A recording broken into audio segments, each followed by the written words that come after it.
pesados.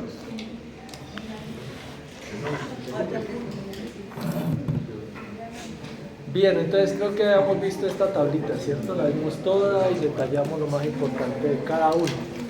Digamos que detallamos los aspectos generales que definen el transporte a través de las membranas. Y vamos a dar algunos ejemplos y a detallar cada uno de ellos.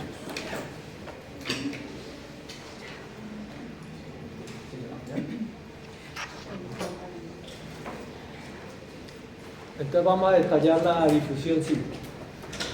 De la difusión simple, pues tenemos un par de aspectos a detallar ahí, ¿cierto? Ya habíamos dicho que era un proceso que se daba a través de las membranas libremente, ¿cierto? Pero una cosa es cuando la sustancia que se mueve no tiene carga y otra cuando la sustancia tiene carga. Entonces vamos a ver cómo se define el flujo en el caso de que no haya carga o en el caso de que la sustancia que se mueve tiene carga. Es decir, hablaremos de la difusión simple de los electrolitos y la difusión simple de los no electrolitos.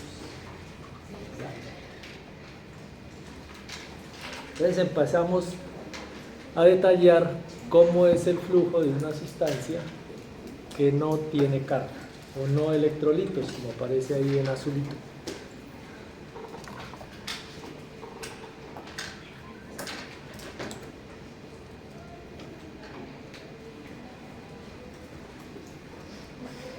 El flujo usualmente lo vamos a representar con la letra J para el caso de la fisiología de membranas.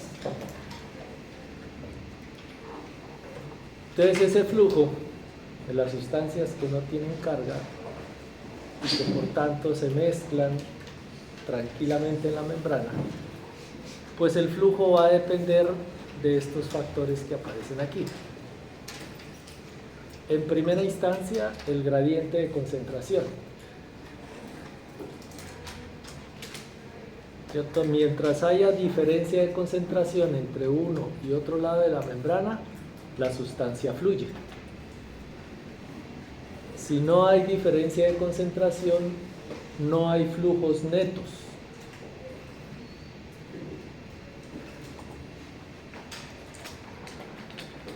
¿Cierto? Digamos que tenemos aquí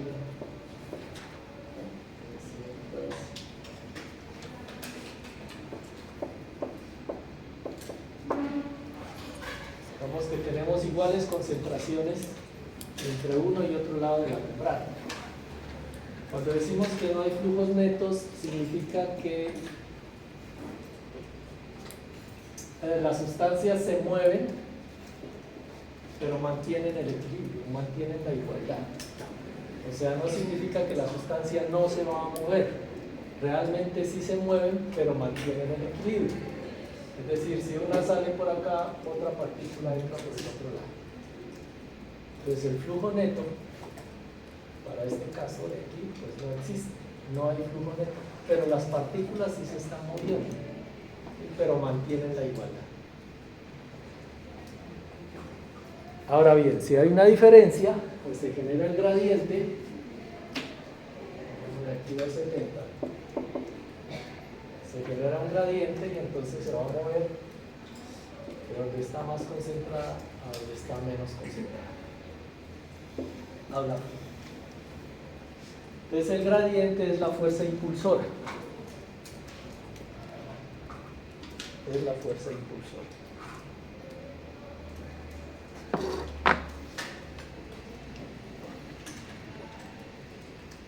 Ese movimiento estará también definido por el coeficiente de partición K.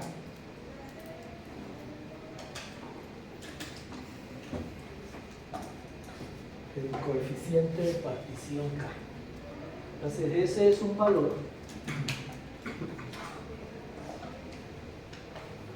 muy fácil de obtener en los laboratorios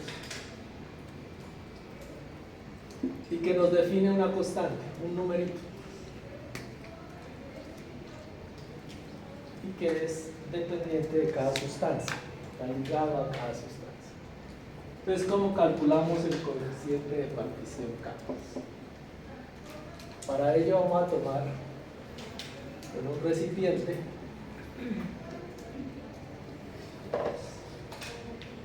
aceite y agua.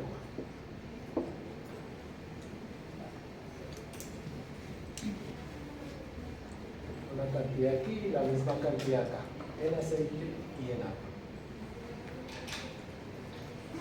Y disolvemos cantidades iguales. Pesamos 3 gramos y los metemos aquí, pesamos 3 gramos y los metemos aquí. Entonces ellos se diluyen de una forma aquí y en el agua de otra forma. Luego encontramos las concentraciones, la concentración en aceite y la concentración en agua. Entonces, la concentración en aceite y concentración en agua. Entonces, diluimos la sustancia que estamos consultando. Y una vez se disuelve, calculamos las concentraciones, medimos las concentraciones y vamos a obtener el coeficiente de partición K. Un número. ¿Qué es lo importante aquí? Pues primero, ¿cómo se obtiene? ¿Y qué significa? Es decir, estamos estableciendo una relación entre la facilidad para diluirse en aceite o la facilidad para diluirse en agua.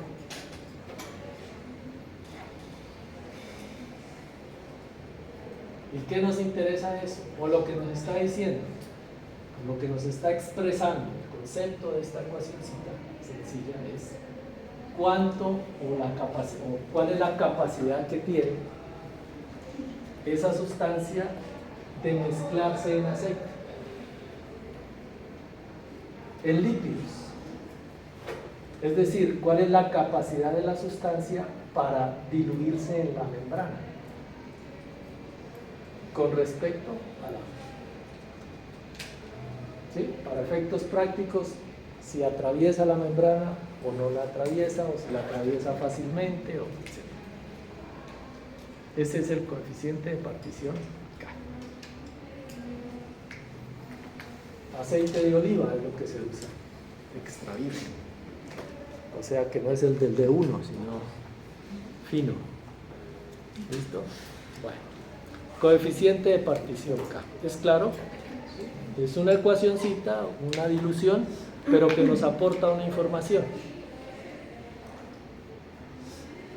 El coeficiente de difusión D, un poquito más complicado, que lo obtenemos de la siguiente ecuación.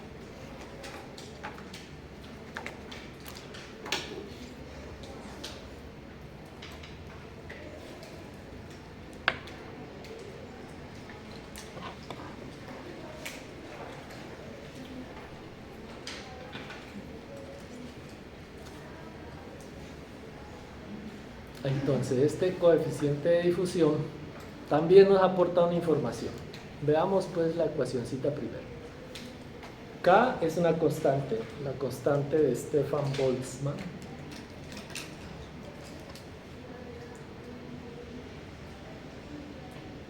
Un número fijo, una constante.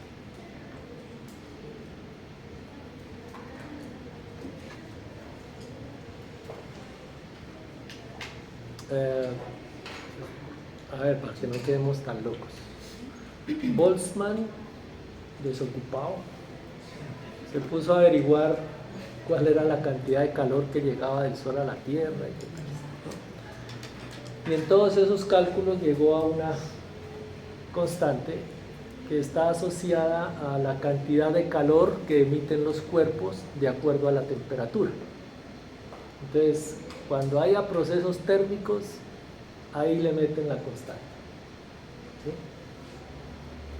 Entonces nosotros somos cuerpos radiantes, emitimos calor. Entonces todo lo que esté asociado a temperatura, como es la siguiente variable, usualmente podemos encontrar la ecuación de Stefan Boltzmann.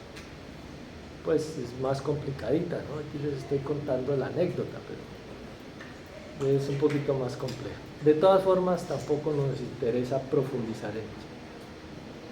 Una constante simplemente asociada a ese fenómeno. T, pues es la temperatura. Luego las partículas se mueven también dependiendo de la temperatura por ese fenómeno que llamamos agitación térmica. Entre más calor haya, cuando ponemos a hervir agua, estamos suministrando calor, entonces las moléculas chocan entre sí y eso promueve la movilidad. Temperatura. Dividido, estos dos términos divididos, para otra constante 6, pi, constante también, R es el radio de la molécula que se mueve.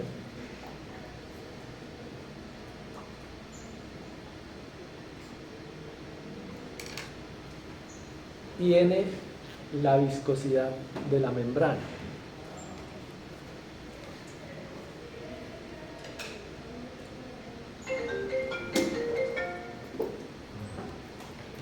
La alarma. ¿Cierto? Entonces tenemos factores que están determinando ese coeficiente de difusión. O sea, ¿de qué rescatamos aquí? Pues que va a depender de la temperatura. El radio nos está expresando realmente es el tamaño de la molécula. ¿No es cierto? Si la molécula es más grande, pues más difícil le cuesta pasar. Y si es más pequeña, pues va a ser más fácil que se mueva. Y N, la viscosidad. Entonces tendremos membranas más viscosas, más espesas, que dificultan el paso. Y otras más livianas, más ligeras, menos viscosas, que van a facilitar el paso de la sustancia de un lado a otro. Entonces tenemos el gradiente de concentración, el coeficiente de partición, el coeficiente de difusión y otro, el espesor de la membrana.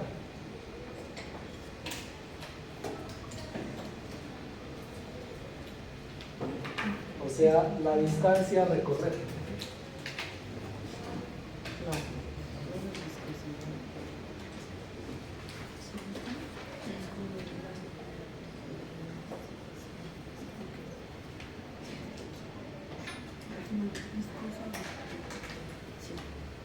Si una sustancia quiere pasar de aquí al otro lado, pues se ve afectada por esta distancia a recorrer.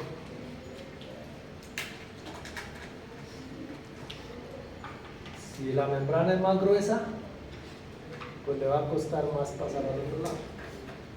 Si la membrana es más delgada, pues va a ser más fácil atravesar la distancia a recorrer. Llevando esto a la vida real, por ejemplo, tenemos membranas que hay que atravesar. Facilito. Por ejemplo, en el pulmón.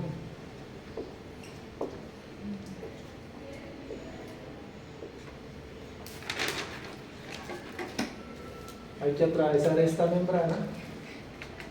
Digamos que este es el alveolo y este es el capilar. Entonces aquí hay una membrana que el oxígeno tiene que atravesar. Aquí hay otra membrana que hay que atravesar. Y todo esto pues será una distancia, ¿no? Una distancia a recorrer. Si esto genera aquí procesos inflamatorios o hay acumulación de agua, pues la distancia crece. Igual en el tracto digestivo. Distancia a recorrer. El área de superficie. Esta es una distancia que hay que recorrer.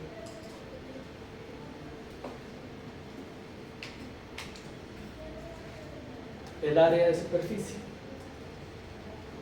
Disponible para moverse. Que corresponde aquí en este dibujito a toda esta área.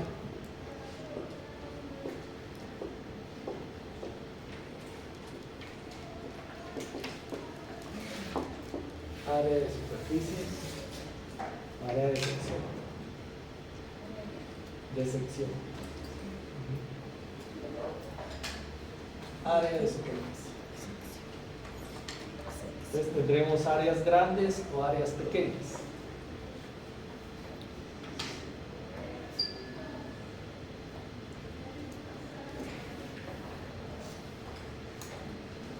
Por ejemplo,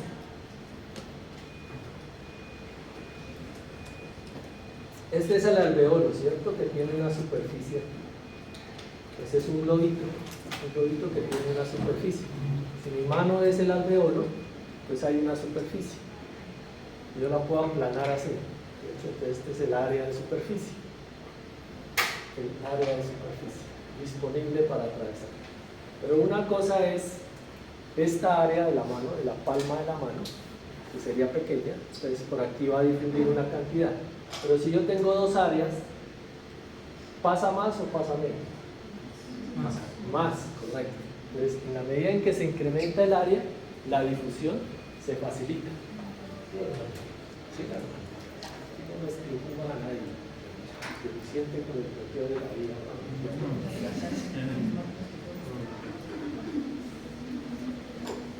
Entonces, si incrementamos esta área, pues la difusión se facilita.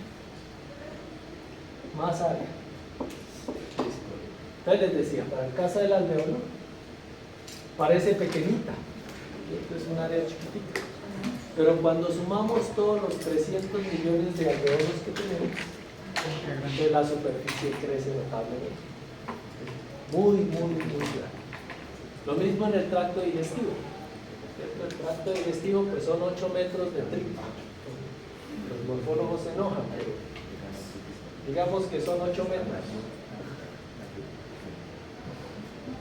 Pero la superficie del tracto digestivo, los epitelios, se curvan formando interdigitaciones, ¿no?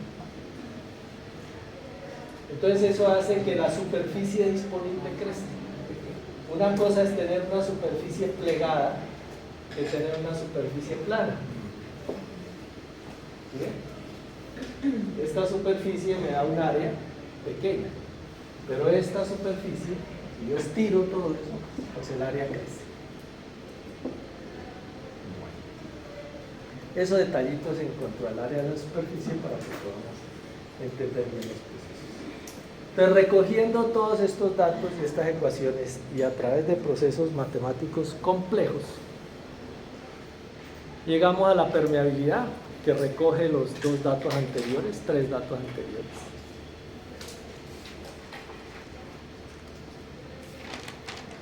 La permeabilidad P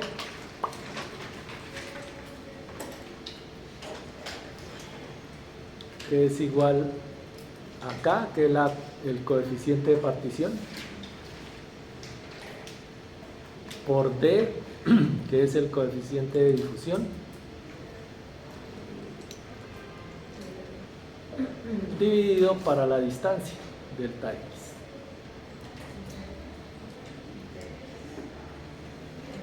Esa es la permeabilidad, ¿cierto? Recogemos las dos ecuacioncitas de acá, el coeficiente de partición, el coeficiente de difusión, el espesor de la membrana, y recogiendo esa información obtenemos la permeabilidad.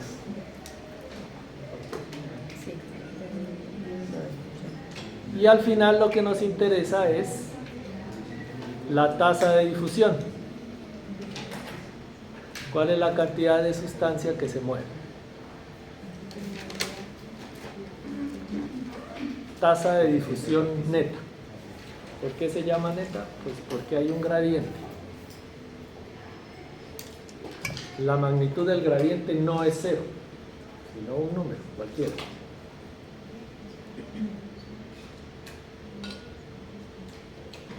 Abajo aparecen las unidades. Entonces la tasa de difusión, J, milimoles por segundo. ¿Cuántas partículas se mueven por segundo? La permeabilidad, centímetros recorridos por segundo. Área, es el área en centímetros cuadrados.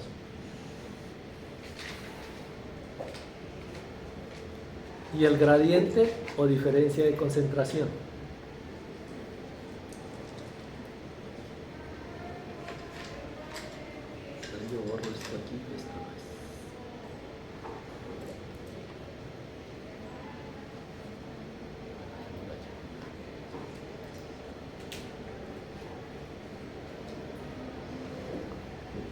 el gradiente de concentración, es decir, la concentración en un lado de la membrana con respecto a la concentración del otro lado.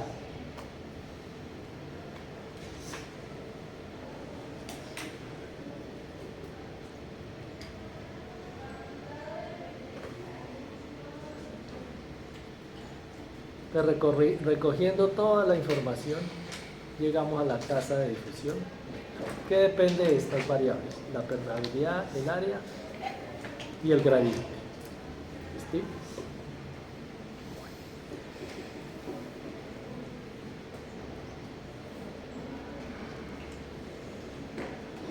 Entonces, esto es lo que ocurre si la sustancia no tiene carga.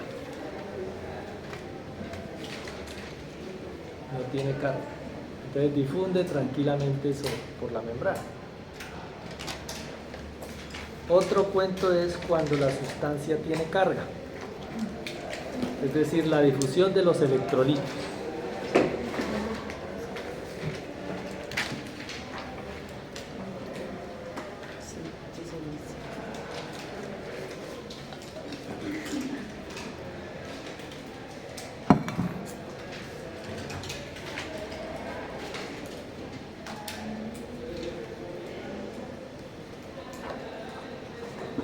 De los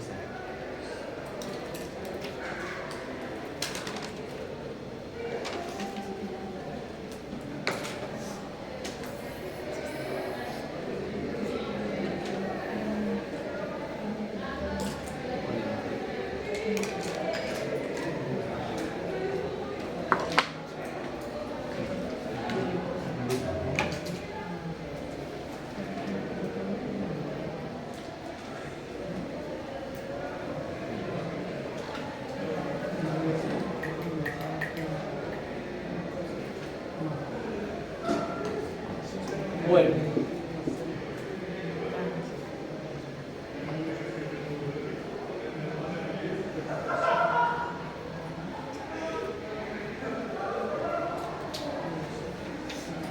resulta que las celulitas excitables pues tienen cargas positivas y negativas dentro de la célula o por fuera de ella.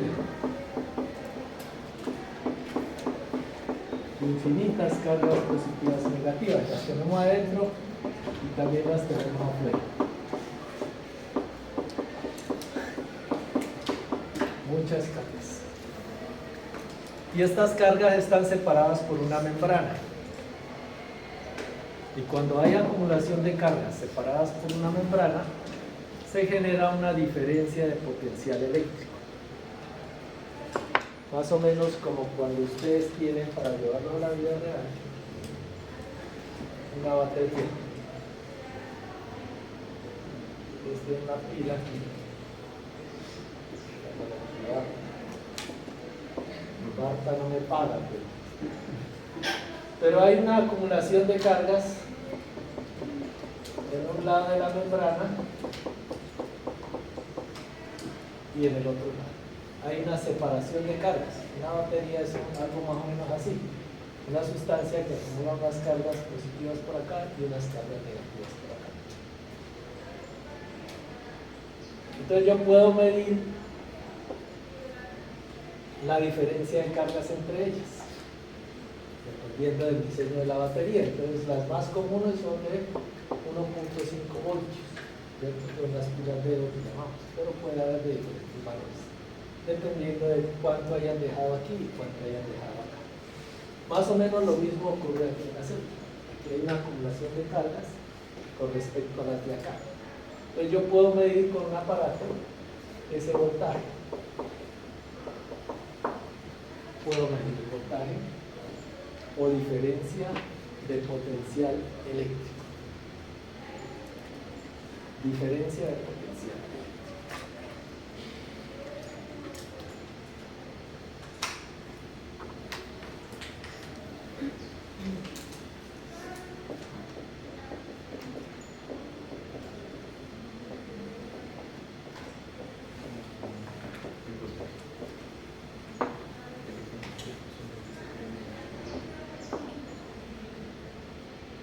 Ese aparatico que nos permite medir la diferencia de potencial eléctrico se llama voltímetro o galvanómetro,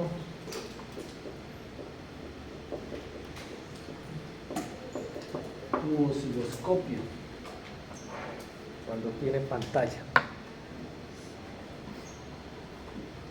Entonces el aparatico pues simplemente consta de pues, un circuito electrónico complejo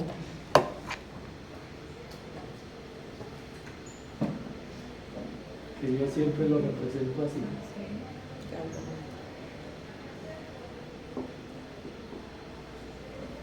Y un par de electrodos, uno que puedo ubicar por fuera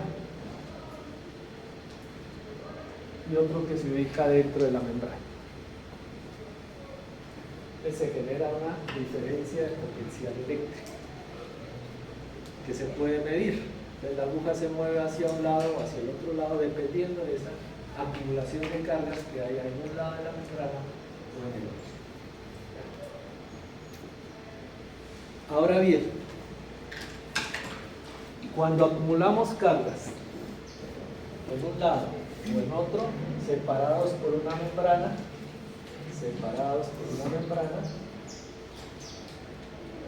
voy a tener enfrentamiento de cargas positivas y negativas. Acá tengo una, como un imán. Usted en un imán tiene un polo positivo y un polo negativo.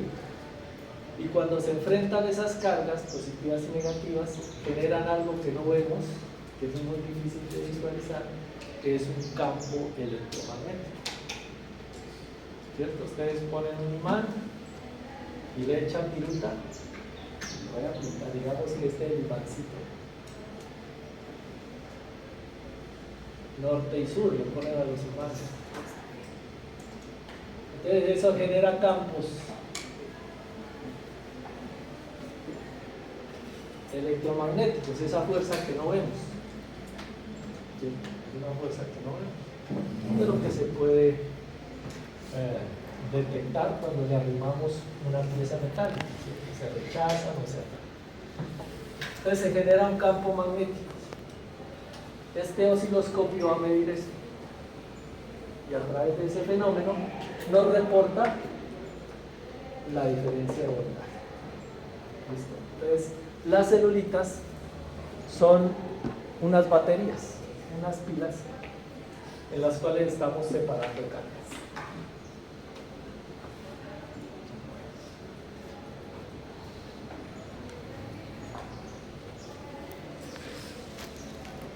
Esa diferencia de cargas genera la diferencia de potencial eléctrico. Entonces hay un potencial eléctrico. Ahora bien, cuando esas partículas se mueven, cuando la batería está nueva, pues ahí se mantiene el voltaje. Pero cuando le hacemos un circuito, pues esas cargas eléctricas empiezan a moverse y ese movimiento genera lo que llamamos en la célula un potencial de difusión.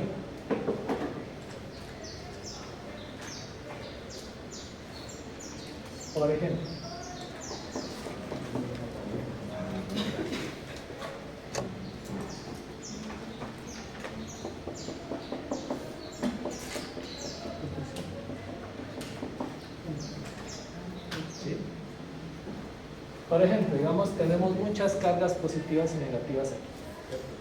Digamos que las tengo apareadas. Y esto me genera una diferencia de potencial con respecto al exterior. Pero si esta partícula se mueve, pasa para acá. Y esta se mueve, pasa para acá. Y esta se mueve, pasa para acá. Entonces yo pierdo estas cargas. Entonces lo que pueden ver ustedes es que hay un exceso de cargas negativas aquí, ¿sí? Entonces eso significa que la agujita que estaba en cero, cuando la pila estaba nueva, empieza a moverse, ¿cierto? Entonces ahora, al final del proceso, pues la aguja se mueve hacia acá, hacia el lado negativo. ¿Listo? Este potencial que estamos generando en la medida que los iones se mueven, se llama potencial de difusión. El movimiento que hace, para el caso práctico, pues la aguja se va moviendo y va generando un potencial de difusión. Aquí tenemos una cantidad de cargas. Si cada uno de ustedes son cargas y se empiezan a salir, pues genera una diferencia de potencial eléctrico que se empieza a mover. Eso es lo que llamamos un potencial de difusión. Entonces, cuando los iones se mueven, generan un fenómeno eléctrico llamado potencial de difusión. Así es que no contamos cargas, sino voltajes, porque las cargas son infinitas, son muchas, entonces tendríamos números muy grandísimos y lo fácil es pues detectar esos voltajes. Entonces la difusión de los electrolitos está asociada a esas cargas que generan unos fenómenos eléctricos que son chéveres.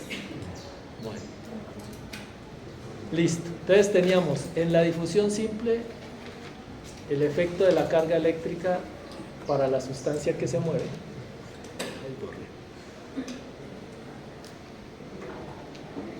Se me pasa otro detallito que hay que tener en cuenta. Creo que lo vimos ayer. Entonces voy perdiendo cargas aquí, ¿cierto? Generan un potencial de difusión. Salieron estas cargas. Y llegará un momento en que miren que esta carga quiere salir, ¿cierto? Quiere salir. Pero hay tantas cargas negativas acá que no lo dejan. Entonces hasta ahí se mueve. Otro aspecto importante.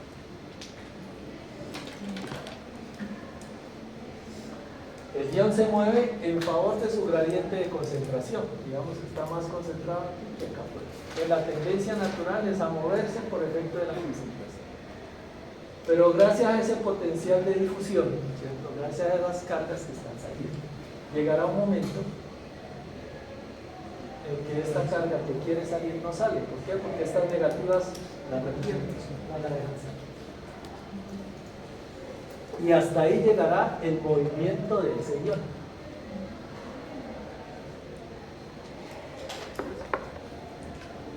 Bueno, entonces, difusión de los electrolitos y de los no electrolitos.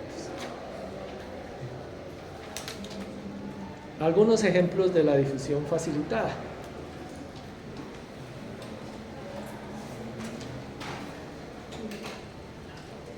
Como habíamos dicho, necesita de un acarreador, un transportador o un facilitador, y eso le imponía pues unas condiciones que eran la saturación, la estereoespecificidad y la competencia. La glucosa entra al músculo siempre y cuando pues haya gradiente. Y aquí tenemos ejemplo de competidores para la glucosa. Estas dos sustancias, la vega-lactosa y la 3-O-metilglucosa, compiten por el mismo receptor, afectando el transporte de la glucosa. Son endógenos, pues por ponerles un ejemplo.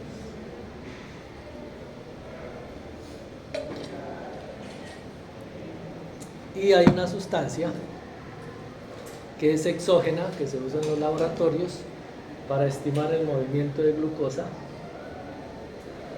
que se llama fluoricina, que también compite por esos receptores para el transporte.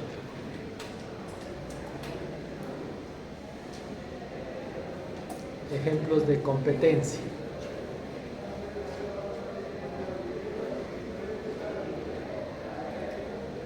Y un ejemplo de estereoespecificidad, muy clarito y evidente. La D-glucosa y la L-glucosa pues son isómeros. Uno es imagen especular del otro. Son igualitas, pues se parecen mucho. Pero a pesar de que son casi idénticas, la L-glucosa no se transporta y no se mueve. No ocupa el receptor. El transportador. A pesar de que son muy semejantes, son igualitas, son un espejo del otro.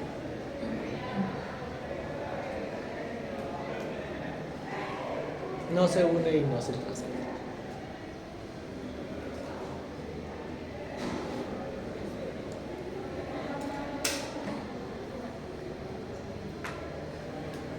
Este SGLT1 son los transportadores sodio-glucosa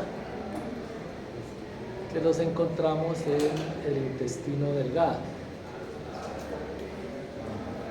Transportadores sodio-glucosa.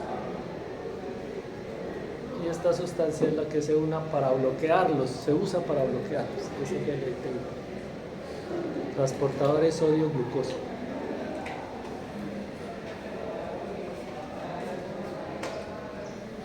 Transportadores sodio. Estamos hablando de eso.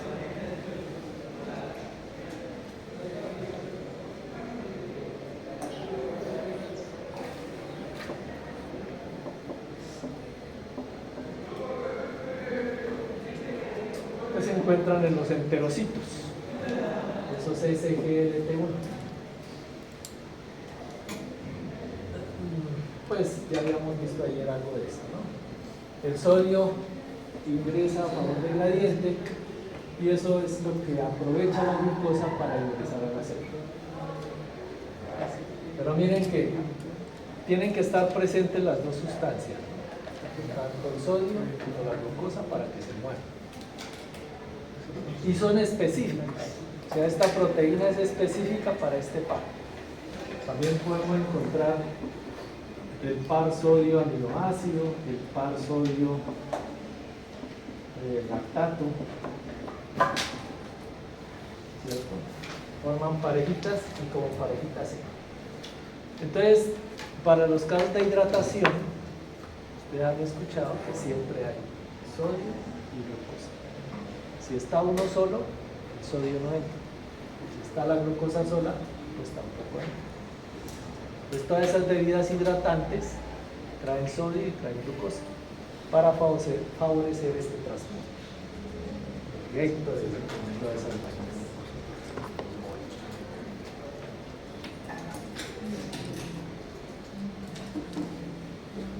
Difusión facilitada. Ejemplos. El ejemplo clásico del transporte activo primario es la bomba sodio-potasio ATPase.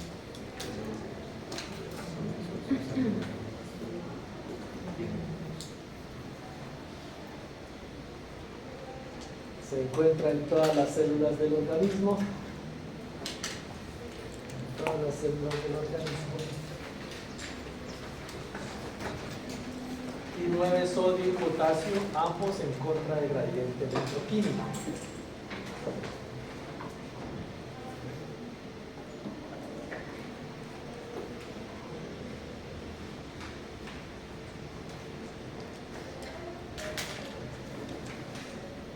Contra del gradiente electroquímico en una relación 3:2, ¿cierto?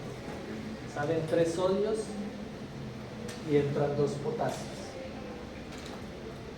Ese fenómeno de que no sean 3:3 o 2:2 pues genera una diferencia de cargas eléctricas en el interior de la célula, fenómeno que llamamos un proceso electrogénico.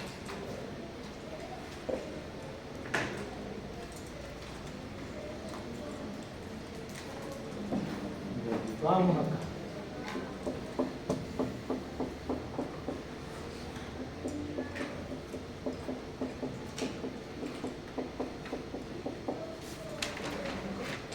Proceso electrogénico.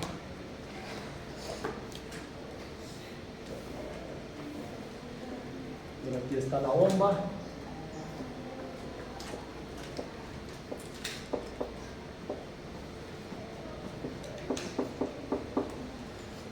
Saca 3 de sodio y entra 2 de potasio.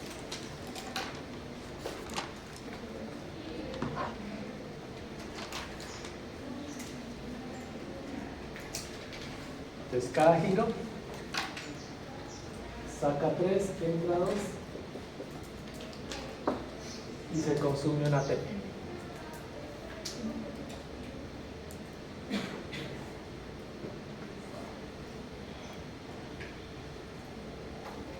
¿Por qué es un proceso electrogénico? Miren acá, después escribo. Digamos que empieza a funcionar la bomba y saca 3 cargas positivas. Salen 3 y entran 2. 1 y 2. Vuelve y gira. Salen 3 y entran 2. Y vuelve y gira. Salen 3 y entran 2. Salen 3 y entran 2. Salen 3 y entran 2. ¿Sí ven? ¿Qué pasó? Se acumularon cargas negativas. Por eso decimos que es electrogénico. Si fueran 3 a 3, pues esto se mantendría. Ese es el gran trabajo de la bomba. Y por eso las células viven. Hay acumulación de cargas aquí. Proceso electrogénico. Y los otros son electroneutros. En el caso de que salga uno, sale uno, la otra, electroneutro.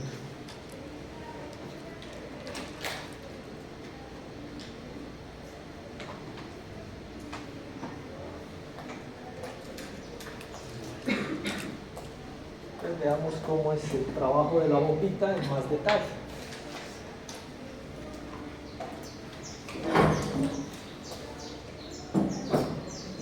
Esta es la proteína. Tiene unos sitios de unión para el sodio y unos para el potasio. Este es el estado conformacional de la estructura. Bueno, este es un modelo, realmente la proteína no es así, pero este es un modelo que clarifica esto. Entonces, una vez ingresan estos 3 de sodio aquí, se activa una ATPasa que fractura el ATP y lo convierte en ATP.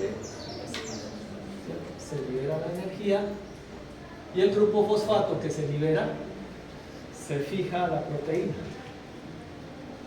Se fija este grupo fosfato y eso genera la energía para que esta estructura cambie su estado conformacional. Primero está así, como en una V invertida, y luego se abre. Ese cambio de la estructura de esta forma al área acá hace que el sodio salga y aprovecha el potasio para ingresar a sus sitios de recepción. Una vez ingresa aquí, se libera, una vez ingresa el potasio, el grupo fosfato se libera y el potasio y vuelve y arranca el proceso. Entonces tenemos unos sitios de unión específicos para el sodio, un poquito más ubicado hacia el citosol, para el potasio un poquito más hacia arriba, lo que permite pues o facilita el intercambio.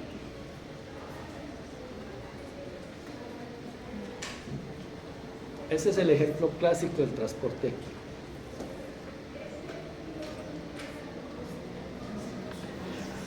Más ejemplos.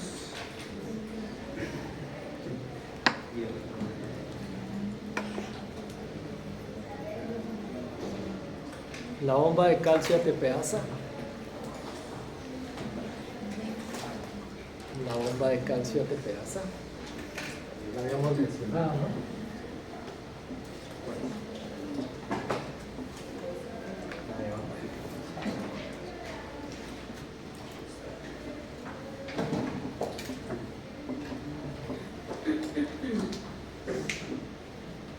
Se conoce como cerca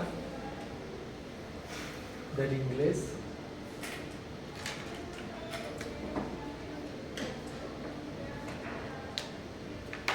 Sarcoendoplasmic reticulum calcium, más o menos, del inglés, cerca. Entonces es una bombita que encontramos en el retículo sarcoplásmico, para el caso de las células musculares, y que es la encargada de regresar el calcio al retículo después de la contracción muscular. Antes de la contracción, en el proceso de contracción muscular hay una serie de fenómenos, una serie de pasos. Y ya cuando el músculo va a descansar, pues hay que regresar este calcio aquí al retículo. Y es ahí donde funciona la calcio.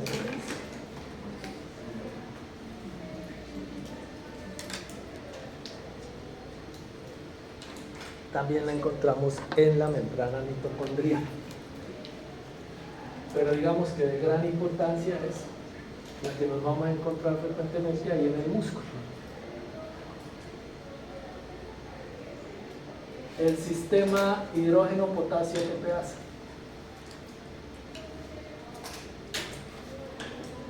Ubicado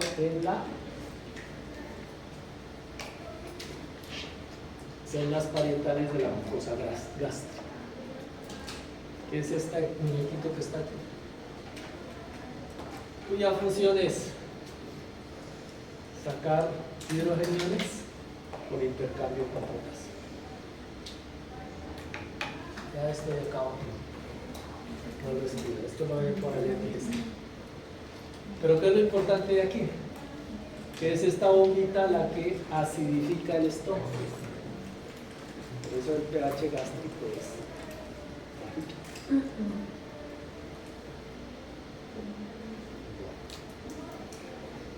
Ejemplo.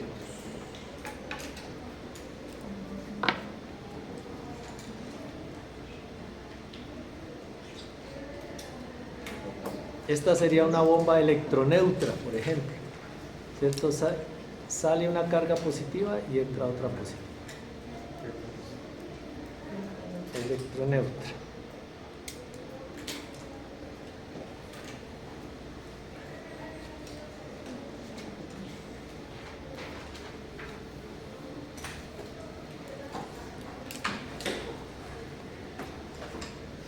Transporte activo secundario.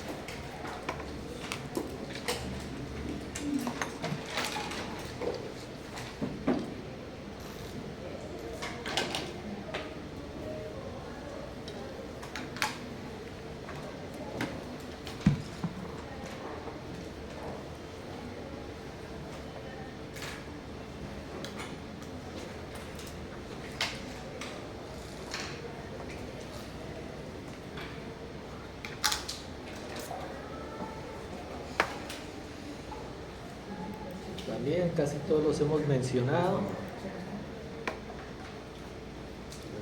Sí, todos los hemos mencionado.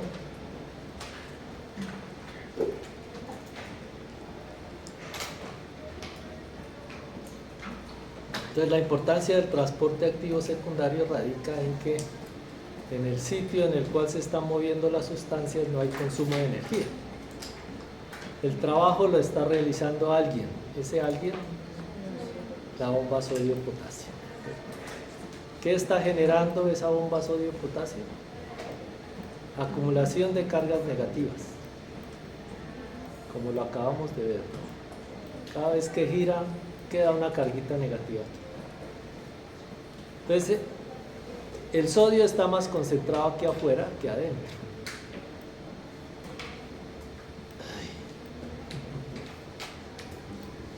Ahí perdonarán, ¿cierto? Está más concentrado afuera que adentro. Entonces por gradiente de concentración viaja hacia el interior celular, pero además es atraído por estas cargas negativas de acá. Entonces tiene dos fuerzas que lo están empujando: el gradiente de concentración y las cargas eléctricas de acá. Y así aprovecha la glucosa para ingresar. Este transportador es específico para sodio-glucosa. Habrá otro transportador específico para sodio-aminoácido. O sea que aprovecha el proceso electrogénico de la bomba, que produce la bomba para...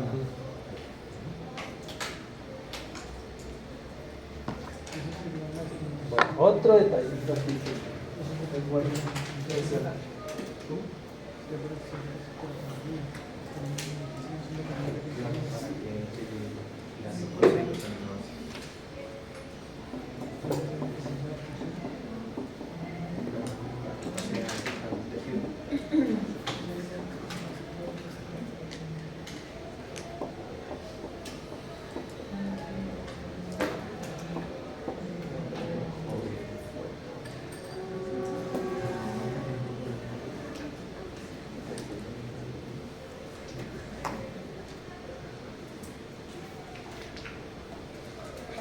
Bueno, para mantener la homeostasis de las células ocurre lo siguiente. Voy a hacer un paréntesis que se me iba pasando ese detalle. Les decía que dentro de la célula hay muchas cargas positivas y negativas, muchas, infinitas, igual afuera, ¿no? Hay muchas. Pero si pudiéramos contar todo esto y todo esto, sumamos las negativas y sumamos las positivas de adentro y son iguales. Hay el mismo número de cargas negativas adentro y el mismo número de cargas positivas. Es decir, están formando parejitas. Son iguales. Igual acá afuera, son iguales. Se conoce como el principio de electroneutralidad de Gibbs.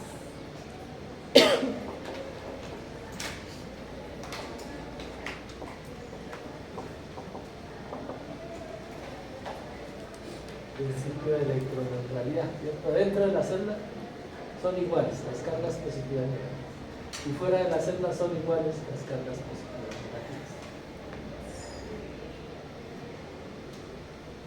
Entonces, ¿por qué el interior es negativo? Realmente lo que está ocurriendo es que estas cargas negativas se van a acumular hacia la membrana. ¿Sí? Y las positivas pues van a quedar para allá lejos. Entonces, cuando hablamos de la diferencia de potencial eléctrico es por eso.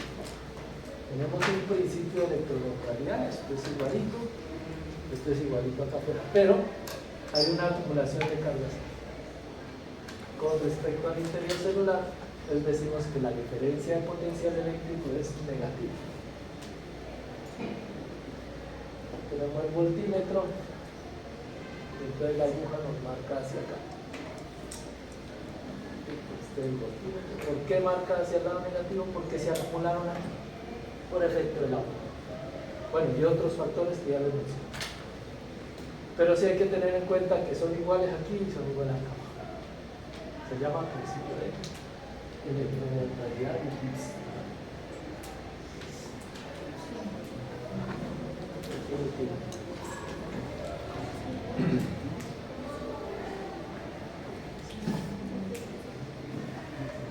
Entonces el sodio aprovecha aquí para entrar y la glucosa para entrar. Otro ejemplo. A nivel del túbulo renal tenemos el cotransportador triiónico.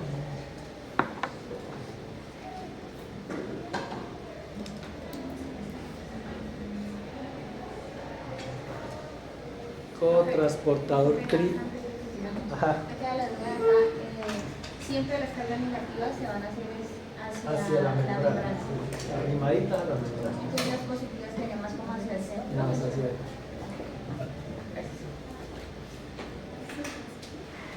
Obvio, van a ver por aquí, ¿no? Todo centrista, pero más o menos, por representarlo de alguna manera. Hay acumulación de cargas. Eso es lo que establece la diferencia de voltaje.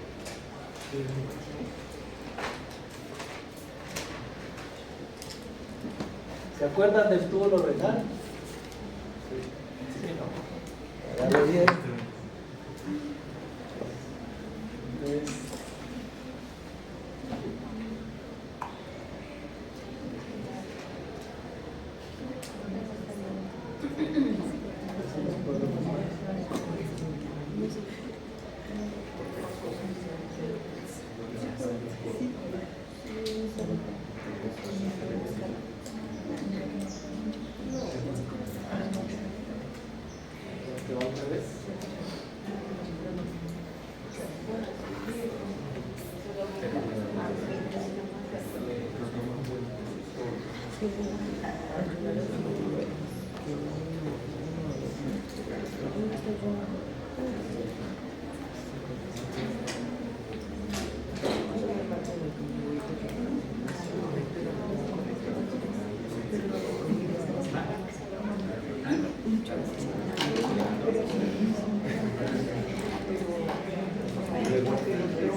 Bueno, ahí por hacer una remembranza.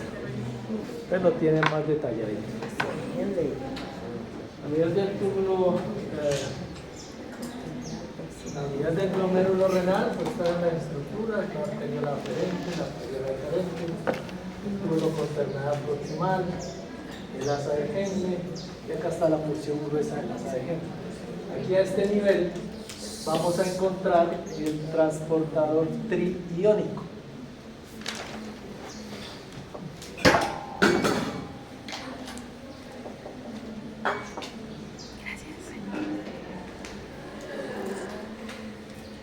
Que tiene 3 sitios de unión. Para el sodio, para el potasio y para 2 cloros. Todo transportador triiónico. Igualito, tenemos la bomba funcionando, generando cargas negativas. Generando cargas negativas aquí en el interior, lo que aprovecha el sodio para ingresar.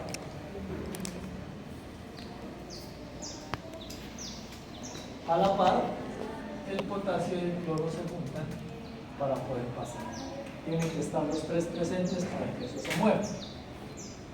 ¿Qué es importante aquí? Pues que el sodio se está filtrando aquí constantemente. Siempre se está filtrando y filtrando, viene por aquí, y pasa por acá, y todo no lo abrimos.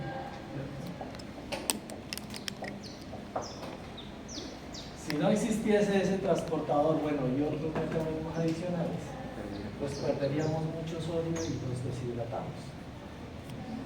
Entonces entra aquí este con transportador triiónico a mover sodio, potasio, nos deshidratamos. Y el sodio está ligado a la presión arterial, ¿sí? Bueno, eso lo detallarán después, lo detallaremos después. Está ligado, por eso la importancia. Entonces, cuando queremos controlar la presión arterial, ustedes van a trabajar sobre este cotransportador. Vea, tómese esto. Mano, el paciente no sabe qué es lo que le están dando. Pero ustedes sí deben saber que están manejando esta bomba o ese mecanismo de transporte. Cuando vean renal, vuelven y recalcan sobre ello y entonces no me van a hacer quedar mal. ¿Listo? Bueno. Ejemplos de contratransporte.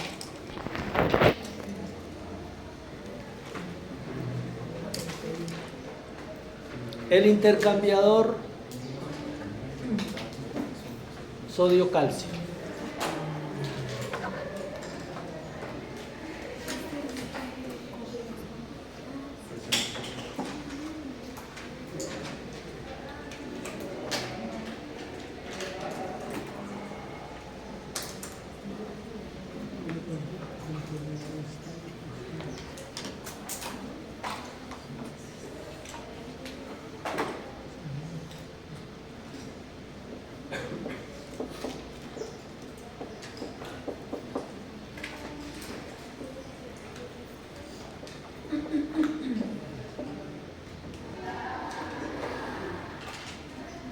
De pronto lo encuentran así, ¿no? Intercambiador sodio-calcio, NXC. ¿Cuál es la función? A nivel de la célula muscular, igual, durante la recuperación, durante el descanso de la célula muscular, se activa esta bomba, en la cual entra sodio y sale calcio. Se activa este intercambiador sodio-calcio. Entra sodio a favor de gradiente y empuja el calcio a salir.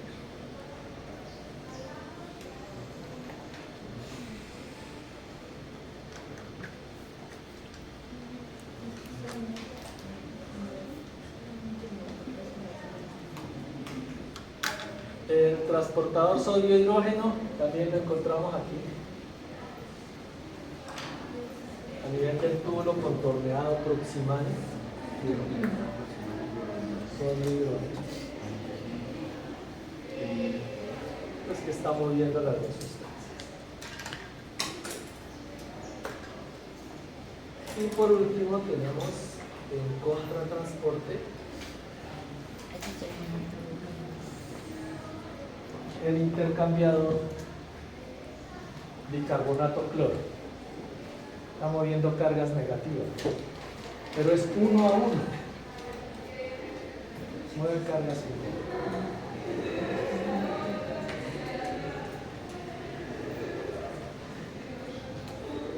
Luego será electroneutro.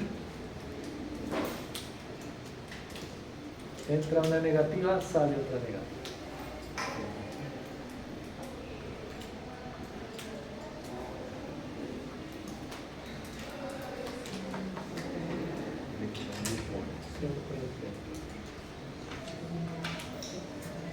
Con todos esos mecanismos de transporte pues se van a encontrar a lo largo del curso para que los tengan presentes.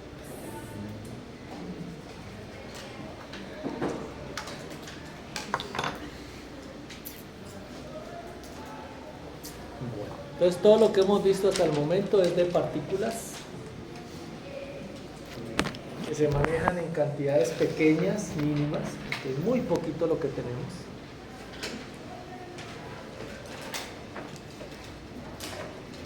Pero tenemos también el movimiento de grandes cantidades de sustancias y entonces es lo que llamamos transporte masivo.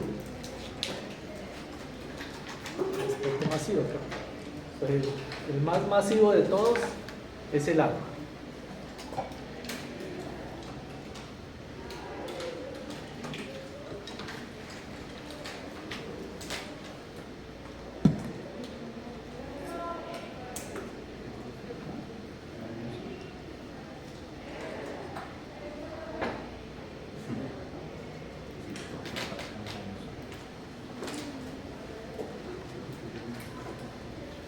Y el proceso lo que conocemos como ósmosis.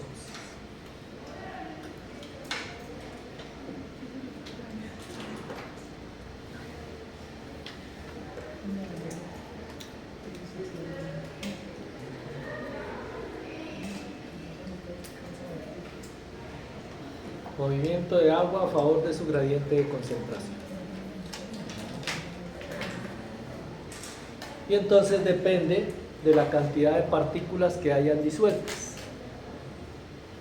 Y así se va a mover. Como detalle importante, el agua es una molécula muy pequeñita, muy chiquitica, en comparación con el tamaño de los fosfolípidos. Y entonces ella se mueve libremente a través de la membrana.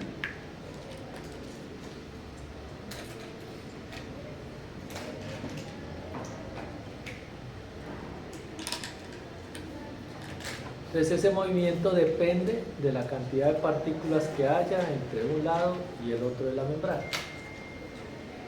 Y esa cantidad de partículas es lo que llamamos la osmolaridad. ¿Cómo se calcula? Dependiendo del número de partículas por mol u osmoles por mol.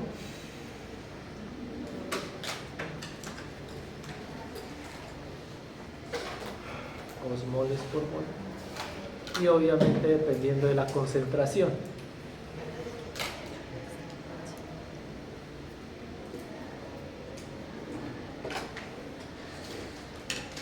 Entonces, si ustedes revisan la tabla de equivalentes, de osmoles y de totales, ahí está. Esto es lo mismo. Son las otras unidades, ¿no? En miliosmoles, que es lo que nos vamos a encontrar con frecuencia. Miliosmoles por litro, osmoles por mol y milimoles por litro. Entonces, ¿cuántas osmoles son de sodio? Una, porque es una partícula. ¿Cuántas osmoles son de cloro? Una, porque es una partícula. Para el cloruro de sodio, ¿cuánto era? 2, porque son 2 partículas. La glucosa, una partícula, la urea, una partícula, el cloruro de calcio, ¿cuántas partículas por mole son? 3 osmoles por mol. ¿Sí? Y lo multiplicamos por la concentración y eso nos da la osmolaridad. Esos son cálculos que hacen ustedes en bioquímica, yo no me voy a demorar aquí. ¿Cuál es la importancia de esa concentración de partículas? La importancia radica en que generan una fuerza física. ¿Cierto? Miren, es concentración de partículas, pero que van a generar una fuerza. Y esa fuerza la llamamos la presión osmótica.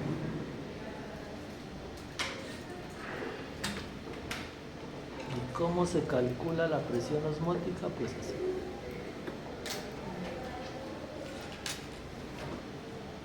Quedó como grandecito.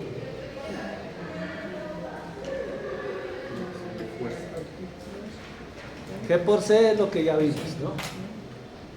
D o delta es el coeficiente de reflexión. Está tabulado para cada sustancia y hay que medirlo pues en los laboratorios. No nos vamos a detener ahí tampoco. Ese coeficiente de reflexión se mueve entre 0 y 1.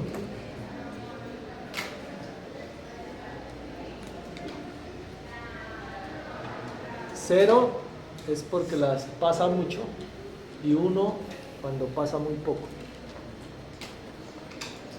Coeficiente de reflexión depende pues de cada sustancia. ¿Quién más define la presión? R, la constante de los gases, de la constante universal, perdón. ¿Se acuerdan de su química de décimo? Tocaba aprenderse ese numerito. 0.082 litros atmósferas sobre mol Kelvin. Por mol Kelvin. Y T, la temperatura. Entonces, cuando juntamos todo eso, podemos obtener la presión osmótica. Las unidades finales serán atmósferas. Así que era coeficiente o concentración. Sí, G por C, que era la que teníamos aquí arriba, ¿no? Es decir, la osmolaridad, que era G por C, está aquí abajo, G por C. Y le adicionamos estas 3 variables. Coeficiente de reflexión D.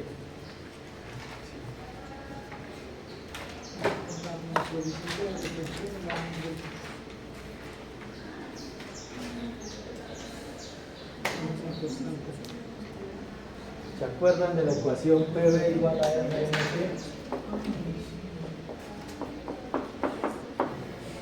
¿Verdad? ¿Sí se acuerdan? La vieron en química de eso. PV igual a RMT. Es este R, ¿no?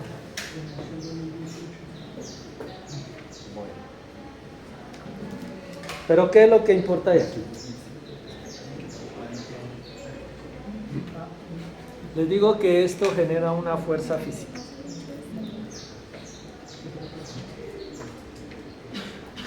Genera una fuerza física. Entonces, dependiendo de la cantidad de sustancia disuelta, el agua se mueve.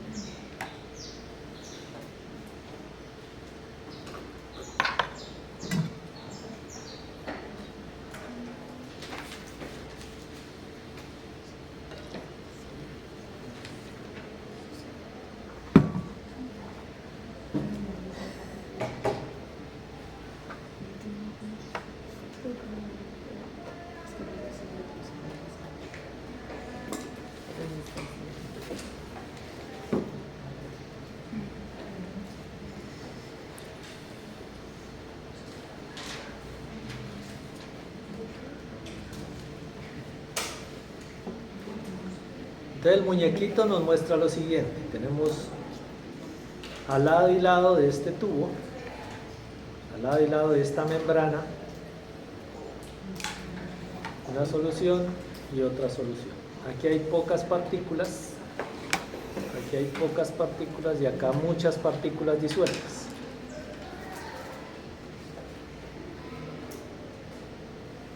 La membrana permite el paso del agua, pero no permite el paso de estas sustancias. Entonces, gracias a ese fenómeno, el agua se mueve desde donde está más concentrada hacia donde está menos concentrada. El agua. Las partículas están menos concentradas aquí y más concentradas acá. Luego, ¿dónde hay más agua? ¿Aquí o acá? Aquí hay más agua, ¿cierto? Porque si yo quito todas las partículas, el nivel es igual. El nivel es igual. O sea, la cantidad, el nivel es igual, la altura es igual. Pero claro, aquí hay más agua que acá. Entonces el agua se mueve donde hay más concentración de agua a donde hay menos concentración de agua. Pero de donde hay menos partículas hacia donde hay más partículas. En realidad, estas partículas son las que, valga el término, jalan el agua hacia acá, lo tiran, lo aspiran. Y entonces esto sube. ¿Hasta cuándo sube? Encuentra el equilibrio. ¿Y cómo es el equilibrio? Cuando la concentración de partículas aquí se iguala a la concentración de partículas de acá. Es decir, cuando aquí tengamos 300 miliosmoles y aquí 300 miliosmoles. ¿Sí?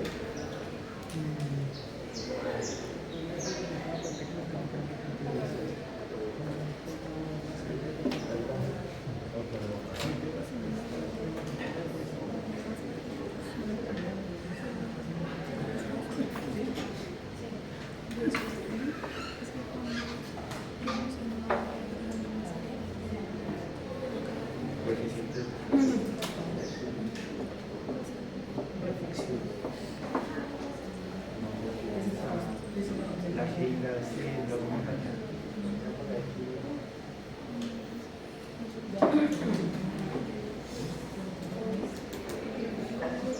Aquí tengo pocas partículas y acá tengo muchas partículas.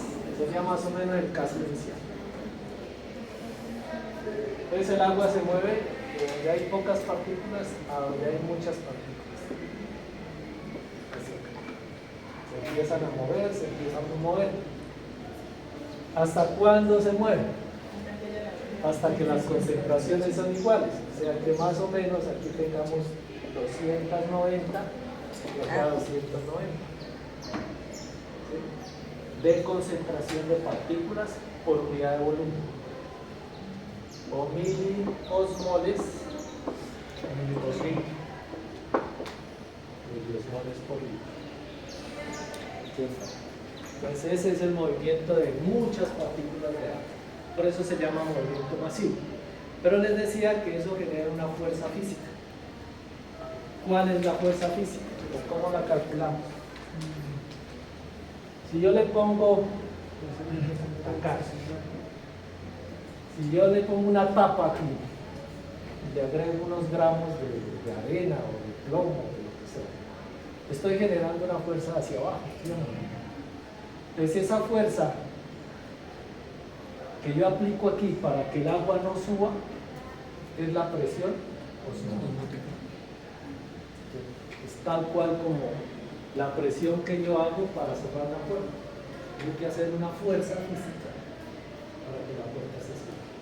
Y puede ir en este sentido o en este otro sentido, dependiendo de la concentración de partículas.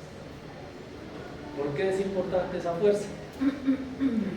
Porque si no, las células o se hinchan demasiado o se encogen. Bueno, esa es la presión osmótica. Miren que a partir de sustancias disueltas generamos fuerza física, como hacer presión sobre la cabeza. Y este es el ejemplo que ustedes vieron en el colegio, que lo vieron en bioquímica y lo ven en biología. Pero las células o se hinchan o se encogen. Arriba el ejemplo del glóbulo rojo.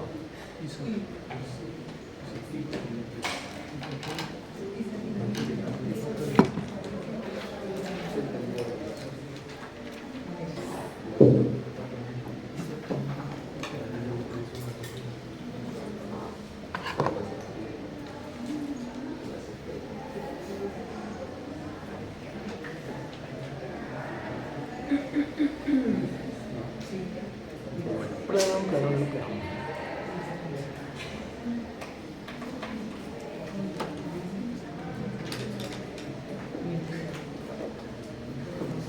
Y para redondear,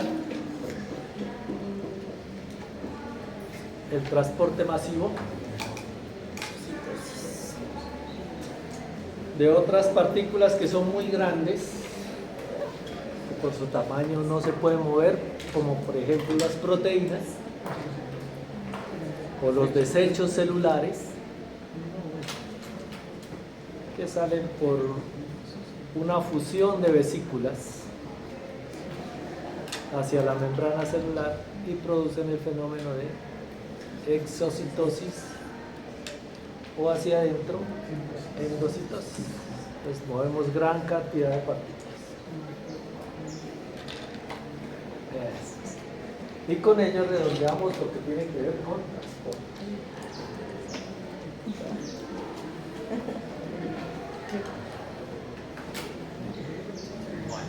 Listo. Ahí tienen harto para que muelan ya. Listo.